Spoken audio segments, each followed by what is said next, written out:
Today, everybody got an orange sheet with the area and perimeter formulas. Okay, I know yesterday didn't go to plan, so today we're just picking it up where we should have done yesterday. Uh, did you take your quiz Monday? Were you here? If not, I need you to take that quiz. Then aware, but these are the formulas based on that quiz, the interior and exterior sums or individual angles, right? Don't do that. Now, yesterday, you can just write Telpass for the warm up because I had to do Telpass. Okay. So here's today's warm up. Now, today we're doing what's called composite. Composite, that word composite sounds like compose. And when you compose something, you're putting parts together. So a composite figure is when you have two parts or more stuck together. So maybe you can barely see this blue one, okay? But do you notice how these shapes are more than one shape stuck together? So, for example, this red one right here, okay? Excuse me with that. Excuse me, sir. Don't do that. Thank you. All right, so check it out. I'll use green. This shape right here kind of looks like a uh, parallelogram. Sorry, it looks like a trapezoid. But did you know that you can cut it into two separate shapes, right? So there's this square looking thing. So yeah, this is like a quadrilateral and a triangle. I'm going to draw the line. This is what I wanted you to do. Draw this line to show me that you can see that there is a quadrilateral, a four-sided figure, plus a three-sided figure, a triangle. Okay, see how that works? So that right there is two shapes composed or composite into one shape. Okay? No. You got to draw it. You got to draw it. Make sure you draw these pictures if you want credit for today. Sheesh.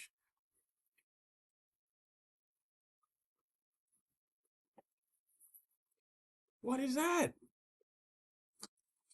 That that needs to be done better. Looks horrible. All right, so this shape looks like two different what? Quadrilaterals. You draw a line here, you got a rectangle here and a rectangle here, so you got a rectangle plus another rectangle. So does everyone see today when we're talking about composite figures, more than one shape kind of stuck together, right? So make sure you've written it down on your warm up. Who does not have a warm up sheet? Go into the first folder a little bit. 12 people have a sheet. Necesito papel de warm up. Necesito papel de warm up. Bigger. Warm up. All right. Warm up sheet. The first folder in the blue bit. All right, we're gonna move on to these notes. Now, once again, I'm doing y'all a little favor here. Okay, this could have been multi-pages, could have been front and back. We're gonna keep it short and sweet. You like that, or you want it to be longer? Okay, so no need to thank me or give me a round of applause or anything. So here we go. Trying to keep it focused. Simple. Like this, kids. Wow, keep it simple. If you're gonna use that orange sheet, make sure you got an orange sheet and a warm-up sheet. You know. You doing what? Oh, really? You're gonna do it. Your own word, and put it on the paper. It's not gonna just be the obvious copying of someone near you. Okay, cool. All right. Or from your phone or smartwatch. Okay, we'll see. We shall see, my guy. Do do do do do do do do do do. Ow.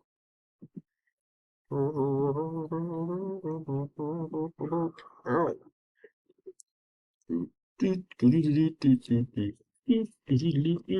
All right, let me read this. A composite figure is a figure composed or made up of two or more other figures. To find the area of a composite figure, simply divide the unfamiliar shape into the area of each piece separately. Don't do that. Then add all the areas together. Go ahead and underline that. What you're going to do is find them each separately and then add together. Okay, those are the key words there, right? And that's how you find the whole figure. To find the perimeter, it's just like the perimeter of anything. You're going to just add up all the outside sides, okay? So again, to find perimeter, add all the outsides together. It's pretty simple, straightforward, okay? Technically, you should have done this stuff in middle school, so let's just make sure we revisit this, right? Make sure we're awake. Make sure you got a pencil. Let's do it. Now, example 1, just like our warm-up. How do you cut this into two shapes that we know? Because right now, I don't have a formula for this. Looks kind of like a sideways house or something. So where should I draw my line? Well, if I draw my line right here, wouldn't that look like a rectangle and a triangle, right? Wee, boop. So everybody, try to draw your straightest line right here. Right here. All right. So what we're going to do is find the area and then put a little rectangle plus the area of the sideways triangle. Does everyone see how I'm doing that notation here? So the area of the rectangle goes first, and then the area of the triangle goes second. You add that up. That's going to give you the composite area.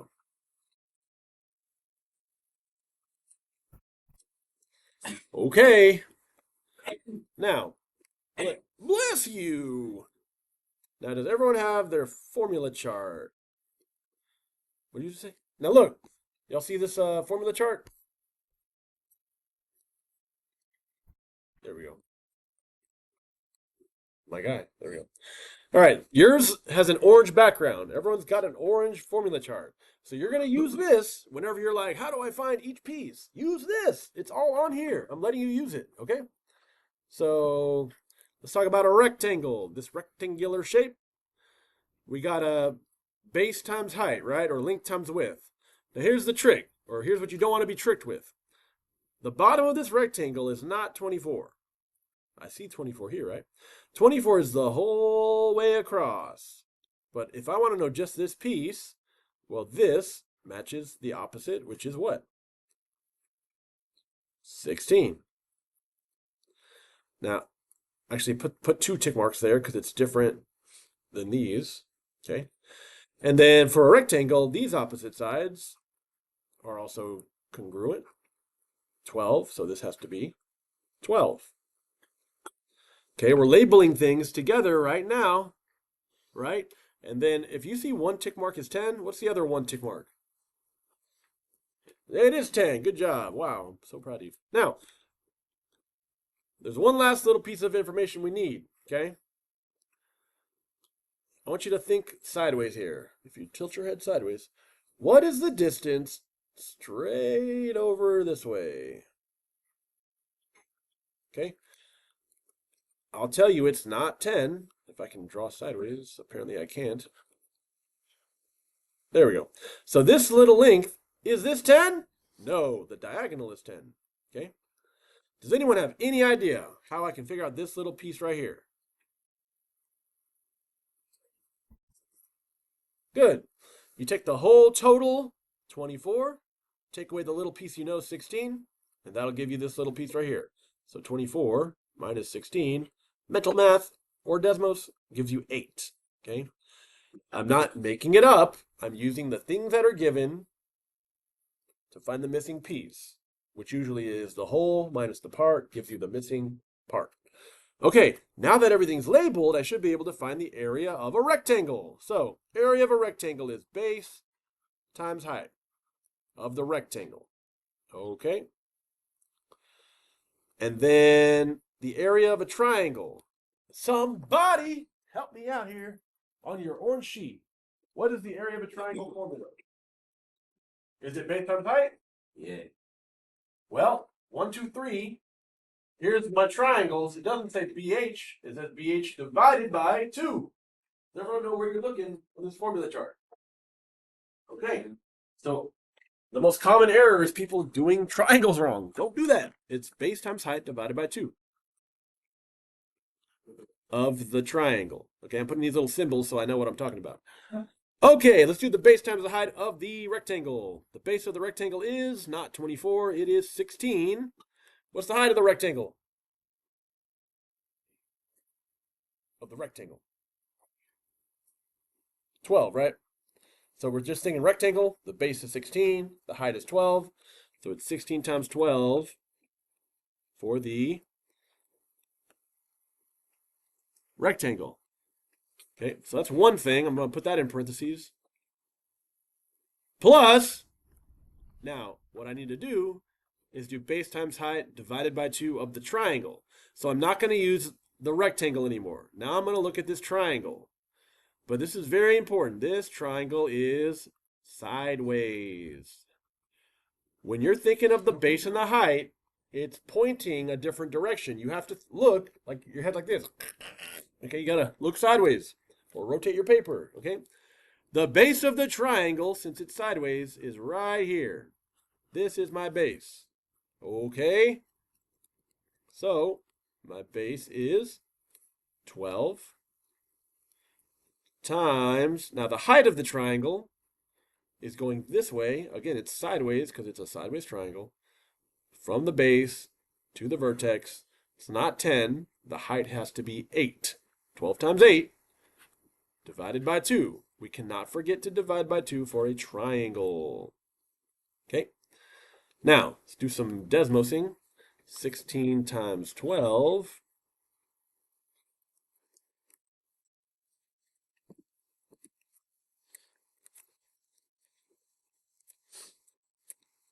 All right, 192.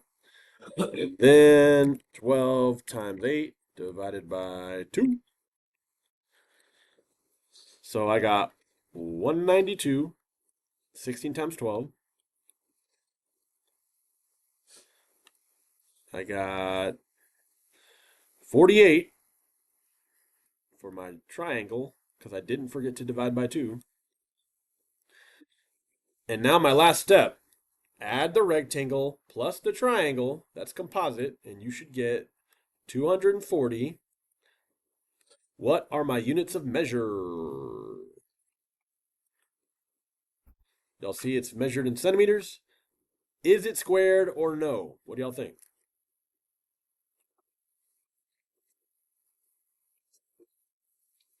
It is. Area is two-dimensional, and it is square units. So it's going to be centimeters squared. Cool. 240 centimeters squared. All right, right in the shine. Me on the hall, y'all make look that. You look like I'm sauce. All right, well, I'll get you a pencil and you should bring it. Shitty.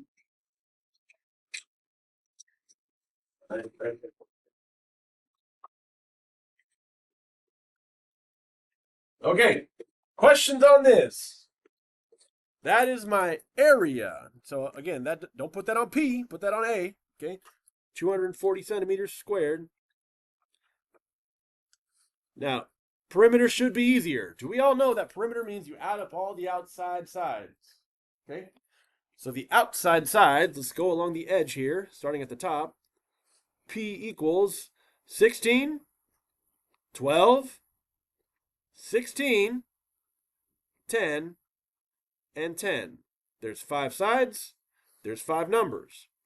Does everyone see? If not, hear me say this. The 24 is not a side length because it's out here measuring the total distance this way, horizontally. 24 is not a side length. So let's add them up. 16 plus 12 plus 16 plus 10 plus 10 equals, we'll put it here,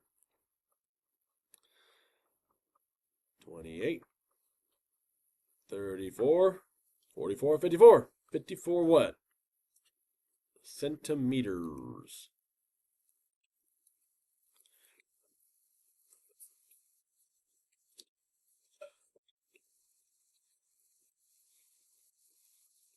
Wait, is it 54 or 64? All right, let's just use decimals here. 16 plus 12 plus 16 plus 10 plus 10. Okay, my bad. 64. Sheesh. Make that 5 a 6. 64 centimeters, not squared, because perimeter is one-dimensional distance. Okay. Okay, any questions how I did this? You're going to have to cut it into pieces, find each piece, area, add it up, and make sure you add up only the side lengths to find the perimeter. So, if that was it, I mean, that I can't show you every example you'll ever see, but you get the general idea. Parts, add them up for composition area, perimeter is still on the outside. So, instead of showing you like a bunch of these, that's it. But I do want to show you a different type of problem, and it's the shaded region. Look at example 2. Does anyone still need this? I should say first. Okay, look at example 2. Find the area of the shaded region. If I only want to find this shaded region, like I technically could, like, don't do this, but I could cut it into like 3, 4 rectangles, like four thin rectangles. You can technically do that. That's fine, okay? But let me tell you, when you see one of these, find the shaded region, and there's like a kind of like a hole in the middle, you want to think of subtraction, taking away the middle to get basically the donut, okay? How do you make a donut? You remove the hole, okay? So that's how it works. So let's try to find this shaded region. So the composite area is going to be, okay, the area of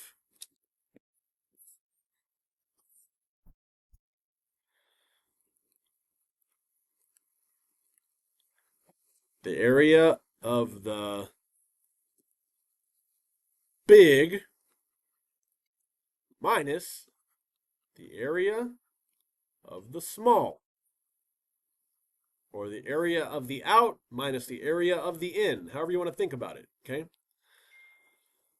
And what are each of these shapes?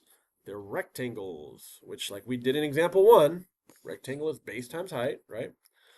So we're going to do the base times height of the big one minus the base times height of the small one. Whenever you're doing a shaded region, you're taking away the center, you're going to subtract. Does everyone see this is not plus? Okay, so the big base and the big height is 11 times 8 in parentheses minus the little base and the little height, 9 times 6 on the inside in parentheses, 11 times 8, 9 times 6, 88 and 54.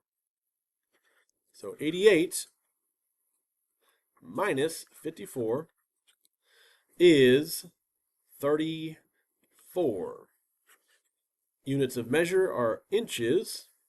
Since it's area, it's going to be inches squared, or you could say square inches, okay? This is your notes for today, okay? I'm going to give you this assignment so you can get started, and it's just going to be couples of problems like this. Here we go.